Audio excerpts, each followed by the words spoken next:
E a palavra de Deus que nós queremos meditar hoje é uma palavra no Novo Testamento, quando o apóstolo Paulo está dando instruções a seu discípulo Timóteo. Então ele escreve uma carta que nós teólogos chamamos carta pastoral, dando instruções pastorais. E Timóteo era alguém muito próximo do apóstolo Paulo, em quem ele confiava, e ele estava então confiando instruções muito sérias, muito pertinentes para que a continuidade da Igreja de Cristo fosse possível. Paulo tinha uma consciência da sua finitude. Claro, ele tinha passado por tantas coisas, tantos perigos, mas ele sabia também que a vida dele estava nas mãos de Deus e estava agora dando instruções a seu discípulo Timóteo. E olha só o que ele fala. Vamos ler juntos? 1 Timóteo capítulo 1, nós vamos ler do 5 até o 7, que diz assim: Ora, o intuito da presente admoestação visa ao amor, que procede de coração puro e de consciência boa e de fé sem hipocrisia.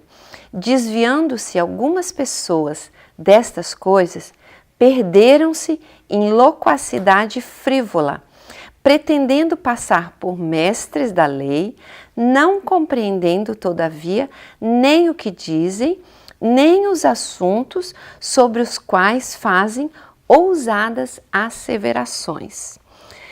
O apóstolo Paulo está dizendo, olha, eu tenho uma admoestação para fazer aqui. Claro que isso também era uma introdução a toda a carta que ele estaria escrevendo, mas eu quero me ater a esse assunto específico. E ele diz então essa questão da admoestação. Isso quer dizer, olha, eu vou te dar um conselho, não um conselho assim que você pode escolher fazer ou não, mas quando a gente diz é uma admoestação, é porque quem está falando sabe do que está falando com propriedade e está dando uma ênfase que é realmente um direcionamento. Não é só um conselho, não é só uma opção, mas realmente uma direção. E ele diz, olha, essa admoestação, então ele quer dizer, ó, pode ser que eu vá ser duro, que eu vou realmente indicar um caminho que talvez não seja o mais fácil, talvez não seja o mais tranquilo, mas eu tenho certeza que você precisa permanecer nesse caminho.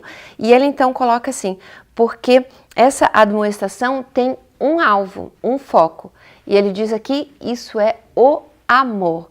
Então, eu estou falando de maneira enfática, mas tenha certeza que é motivado, né, por amor, para que você também permaneça nesse foco da questão do amor. Porque quando a gente vai dar direção para as pessoas, ou a gente vai corrigir alguém, a gente precisa ter isso. A gente precisa ter o amor e a gente precisa fazer isso motivados pelo amor.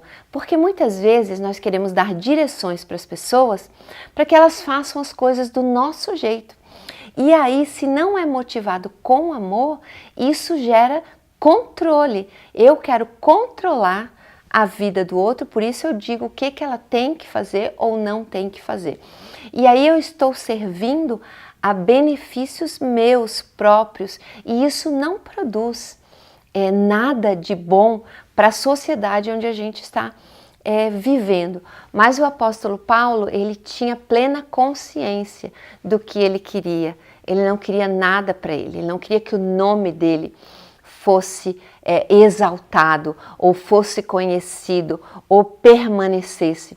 Mas ele sempre estava apontando para o nome de Jesus, para o senhorio de Jesus, porque ele sabia que debaixo do senhorio de Cristo, sim, a sociedade onde Timóteo iria influenciar e essa carta que ficou e nos influencia, nos ensina até hoje, realmente poderia produzir o reino de Deus. E ele diz então, ele continua, olha, visa o amor, e esse amor procede do quê? Esse amor ele tem uma origem, não é um amor qualquer, né? Porque o amor às vezes produz tantas desgraças, né? Em nome do amor, tem gente que mata o outro, né? Porque ama demais. Então esse amor, Paulo também tem uma baliza, um direcionamento para ele. Esse amor tem que ter uma origem. Essa origem o que que é? Coração puro, um coração desinteressado, um coração que realmente quer o bem maior, o bem geral. Então, um coração puro, um coração que não está contaminado pelo pecado. Ora, um coração puro, não contaminado do pecado, só tem um jeito de ser assim, porque nós já nascemos com o nosso coração contaminado pelo pecado. Eu já falei várias vezes aqui, se você tem uma criança em casa, isso fica muito claro, apesar de a gente não querer enxergar, porque muitas vezes nós colocamos uma aura de santidade sobre as crianças que elas não têm, porque na verdade nós precisamos muito ensinar a criança no caminho que ela deve andar, porque você ensina 30 vezes a mesma coisa boa, palavras boas, as palavras mágicas, obrigado, com licença, por favor, e você precisa insistir constantemente, estar relembrando a criança dessas coisas boas. Agora, de repente, ela ouviu um amiguinho falar um palavrão e parece que automaticamente ela aprendeu aquilo. Não precisa repetir, não precisa insistir, e você nunca ensinou a sua criança a morder o amiguinho, a ser egoísta com seus brinquedos. Isso já está ligado ao coração dela. Então, o nosso coração não nasce puro, como algumas pessoas acreditam. E se você observar com lucidez a criança, você vai perceber isso no coração dela, né? Você precisa ensinar o que é bom, sempre, sempre. O que é ruim você não precisa, porque parece que já está no automático. Então, provém de coração puro. Como que se tem um coração puro, então? Olha, o coração puro, ele só é possível quando ele é justificado, lavado com o sangue de Jesus.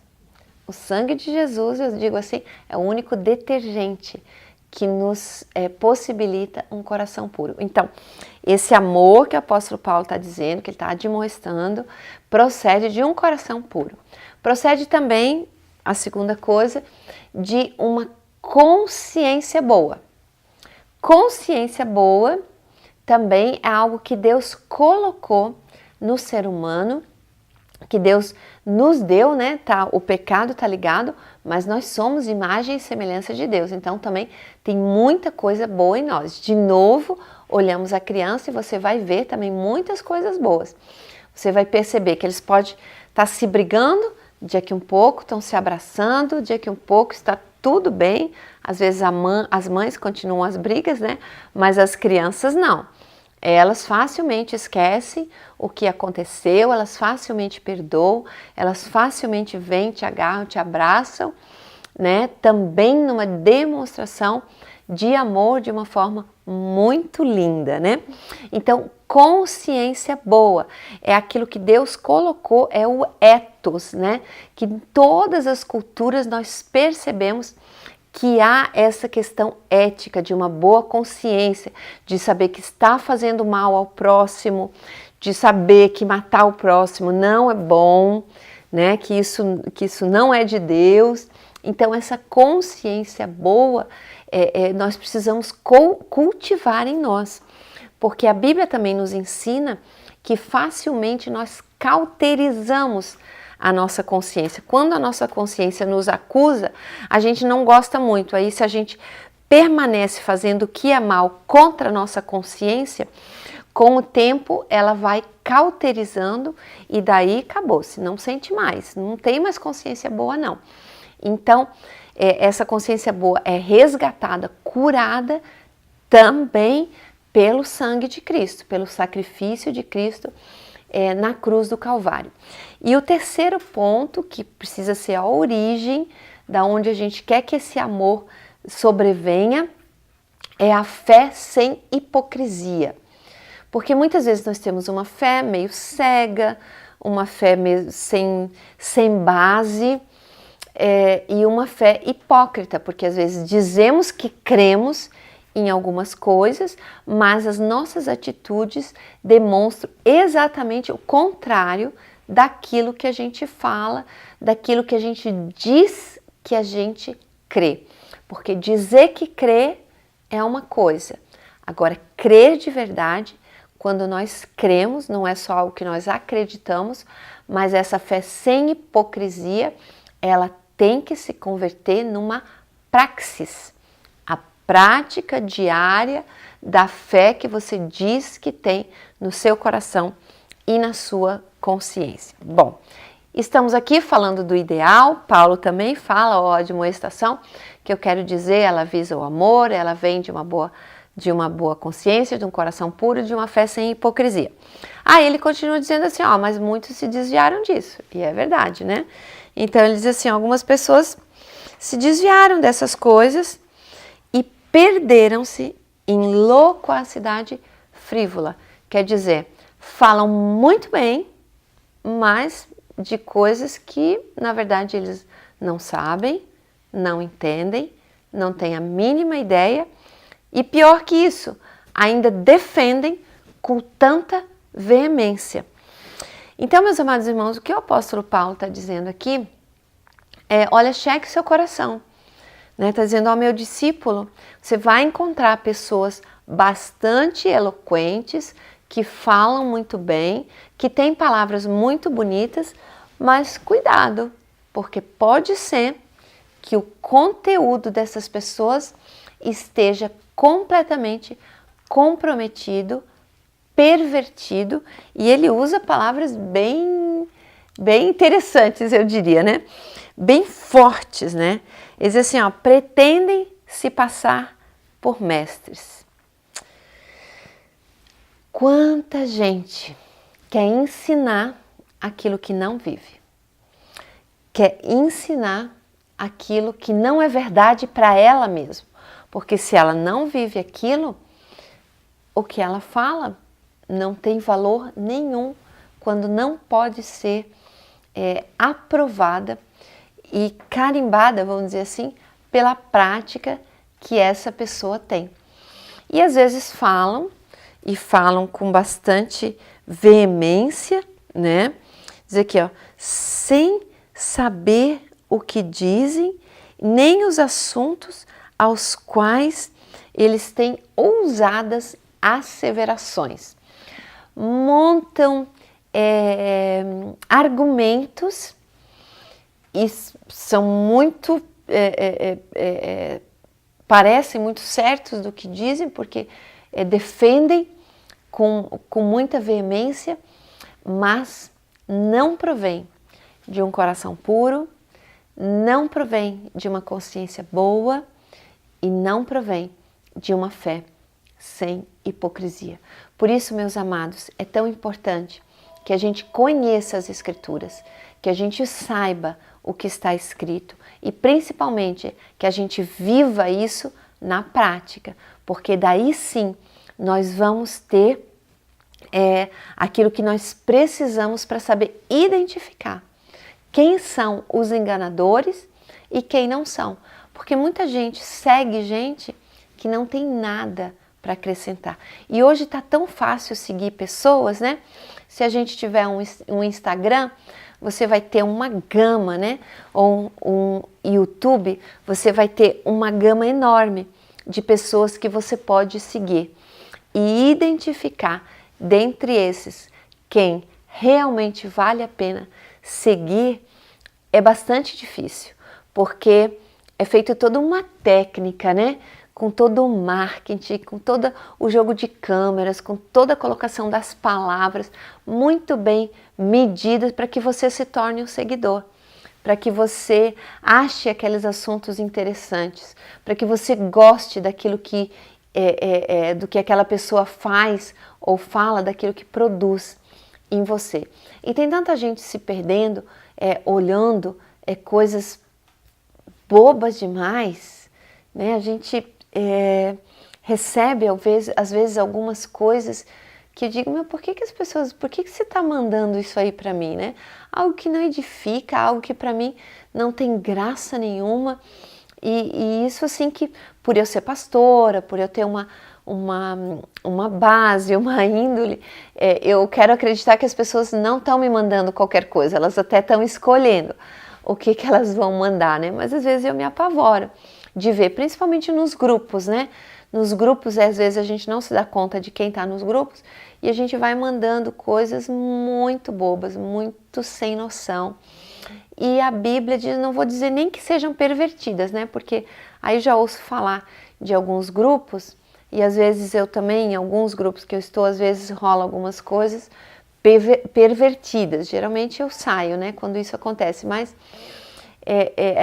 essa perversão que as pessoas já não entendem muito assim e que muitas vezes usam aquele canal escondido, revela quem as pessoas são de verdade. E é muito triste ficar tão claro para nós quem são verdadeiramente as pessoas, né? O que está ali no interior delas. Porque às vezes tem uma aparência tão legal, tão culta, tão isso, tão aquilo, mas na verdade também tem muita podridão dentro de nós. Então eu gostaria de que essa palavra possa fazer você refletir, não só para julgar os outros, mas principalmente para enxergar a si mesmo. Será que aquilo que eu defendo, será que aquilo que eu argumento, será que aquilo que eu compro briga, realmente tem como foco o amor? E esse amor tem como base um coração puro, uma consciência boa e uma fé sem hipocrisia? Vale o checklist, né? Dessas 4 coisas. O foco do amor, mas fruto, né? Que tem como fonte um coração puro, uma boa consciência e uma fé sem hipocrisia. Vamos orar? Porque muitas vezes somos movidos por nada disso, né? Mas por sórdida ganância, vamos dizer assim, né? É o que a Bíblia nos dá, assim, essa palavra é terrível, né? Muito ruim, mas eu queria que a gente se enxergasse. É claro que ela também serve para nós checarmos outros, né? Mas nós não temos o direito de checar os outros se primeiro não checarmos a nós mesmos. Vamos ser sinceros, em primeiro lugar conosco, né? Diante de Deus, daquele que é o nosso Criador, daquele do qual, na verdade, não podemos esconder nada. Às vezes pensamos que podemos e vivemos como se tivéssemos ali escondido alguma coisa, né? Mas vamos orar, vamos nos humilhar perante a mão do Senhor, vamos fechar os nossos olhos e baixar as nossas cabeças. Senhor, muito obrigada pela Tua Palavra, porque a Tua Palavra nos encontra e a Tua Palavra nos admoesta, nos dá uma direção, nos dá, Senhor, um checklist onde nós podemos enxergar quem nós somos e as nossas mais profundas motivações daquilo que fazemos, daquilo que defendemos, daquilo que argumentamos. Senhor, nos livra de sermos esses que querem ser mestres e nem entendem do que estão falando, nem sabem, na verdade, os assuntos dos quais estão trazendo veementemente argumentos. Deus nos livra dessa frivolidade, dessa superficialidade, desse engano, para que realmente tudo que fazemos, falamos, argumentamos, possa ser, ó Deus, fruto de um coração puro, de uma boa consciência, de uma fé sem hipocrisia e possa ter como alvo o amor do Senhor, o amor que é tão puro, que é tão lindo, que é tão grande, que nos leva na direção do outro, nos leva a construir uma vida melhor, não só para nós mesmos, mas para todos aqueles que estão ao nosso redor e uma vida também que não está restrita a esse mundo, a essa sociedade, mas uma vida que vislumbra um futuro eterno, um futuro no céu. Senhor, nos ajuda a não estarmos só presos a esse momento aqui e agora, mas que possamos vivê-lo de forma que estamos plantando para a eternidade. Deus, muito obrigada porque foi o Senhor que em Jesus Cristo nos abriu a porta para a eternidade.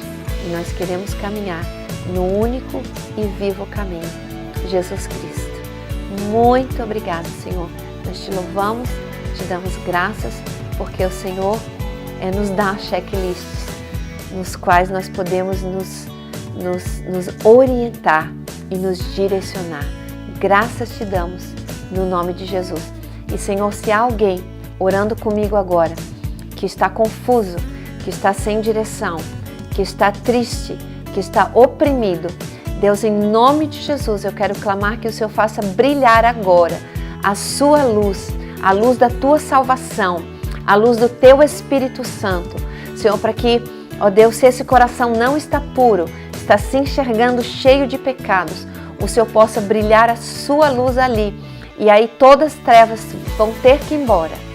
Senhor, no nome de Jesus, que o Senhor possa realmente trazer essa luz para o caminho daqueles que estão nas trevas, daqueles que estão em escuridão, daqueles que não conseguem enxergar um futuro, daqueles que não conseguem ter qualquer alegria. Deus, passa o teu sangue precioso ali. Senhor, e no nome de Jesus, que haja salvação, que haja, Senhor, transformação, no nome de Jesus. Amém e amém.